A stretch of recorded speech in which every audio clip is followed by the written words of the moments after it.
Well, wish I could tell you what's going on, but I can't.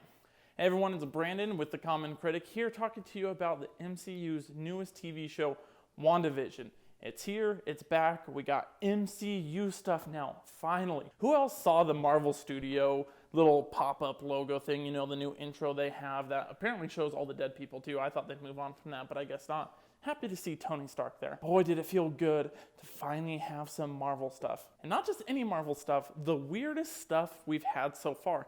There's a lot to talk about with WandaVision right now, and I'm only going to go over the first 2 episodes. I don't know if I'm gonna make this a weekly thing. Still not sure, because I looked at these first 2 episodes and was like, really wish I had more to go off of. I was already planning on making a video on whatever was going to be shown, whatever we were going to have, but we really weren't given too much, and it was basically just some normal sitcom. So let's get into this. Spoiler warning. If you have not seen WandaVision, do not watch this. Go watch it and then come back and get into it. So I guess Vision's alive. Vision is just there somehow. Now I know they're going to explain it, but I was expecting at least a little bit of detail, a little bit of background, but no, we just hop into all the promos that we've been seeing, right into that old 50s, early 60s era of television, right? Kind of a cool throwback. I think they were going for, what was that TV show? Bewitched? Yeah, Bewitched. I'm pretty sure that's what it was.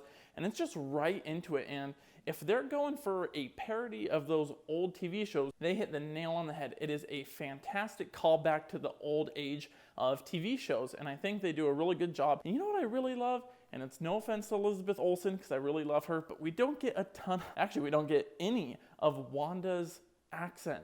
No, it is all her American stuff, which is good, because I don't know if you guys have noticed, but ever since Age of Ultron, and then Civil War, and then Infinity War to Endgame, I think that's all she was in, I'm pretty sure, her accent has gotten less and less and less, and I think they're kind of toning it back because, well, let's just be real, in Age of Ultron, it really wasn't that great of an accent. But I think Elizabeth Olsen has come a long way, and it really shows. I really think she's a great actress. You know, she's really showing great range here. For as weird as it is, she's doing a really good job. It's nice to have Vision back. Yeah, I did go over that earlier, but it is nice to have him back somehow. I'm not going to super complain, because we are at least getting some of his powers, and that's the thing. This isn't like traditional superhero stuff.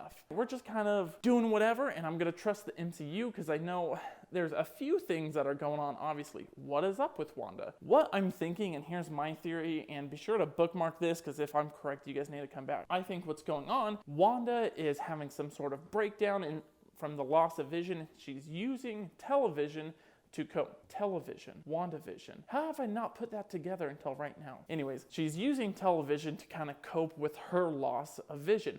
So I think what she's doing, and we're going to see this because we haven't seen this in the MCU yet, is she's using her reality morphing powers, or reality changing, reality bending, whatever you want to call it, powers to cope with that. And I don't think she knows she's doing it. I think she's watching TV shows and kind of putting herself in what seems like the perfect life in those TV shows, because we know how TV is. TV makes it look to be better than it actually is. So that's what I think is going on. What really keeps me intrigued, it's slowly getting, it feels like an episode of The Twilight Zone in some points. In that first episode, you get the whole stop it, stop it, stop it, that sort of thing, which is super creepy because you know something's going on. And they even hint on it more in the second episode when she finds the helicopter and knows something's up, and they're really bringing that red in that you see a lot. And I don't know if the red is really supposed to be symbolic here, or if it's just because Scarlet Witch, her whole red powers, vision being red, that sort of thing. And I think that's probably what they're going for, but who knows? We've seen red used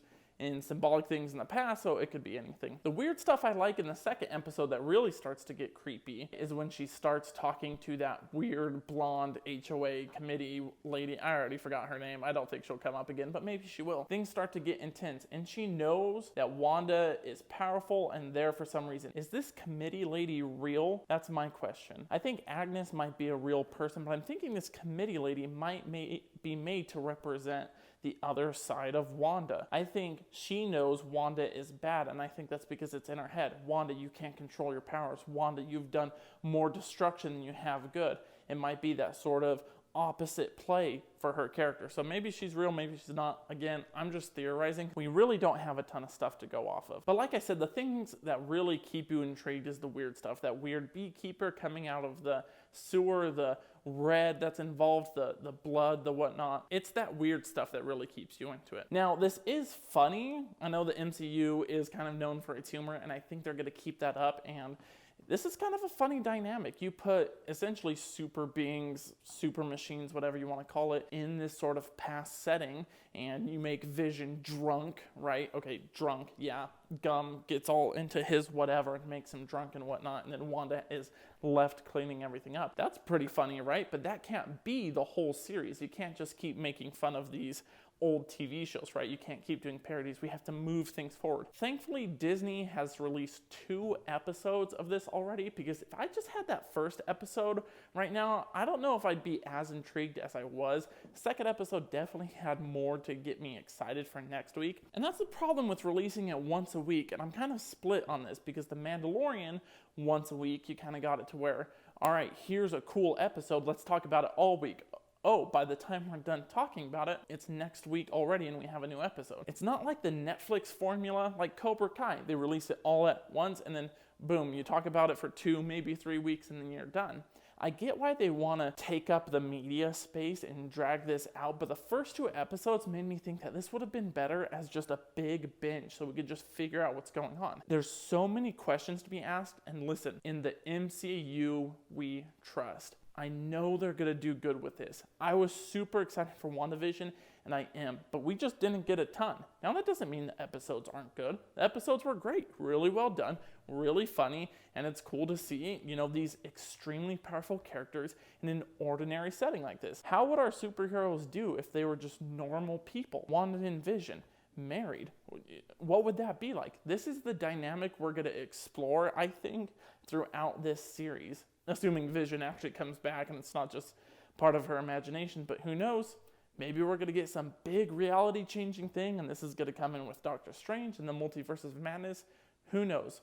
That's it. Thanks so much, guys. I know I was all over the place, but I had a lot of thoughts. Please subscribe to the channel, like this video. It really helps us out. We're brand new, we're growing, and you could be one of our first fans. And I'd like to say thank you to the Fed by Ravens Media Network. I'm here at their studios right now doing all of our recording. You could hear our newest podcast every week. We drop them usually on Tuesday. It might be Wednesday. Be on the lookout for that. We make videos for that also. So thank you so much.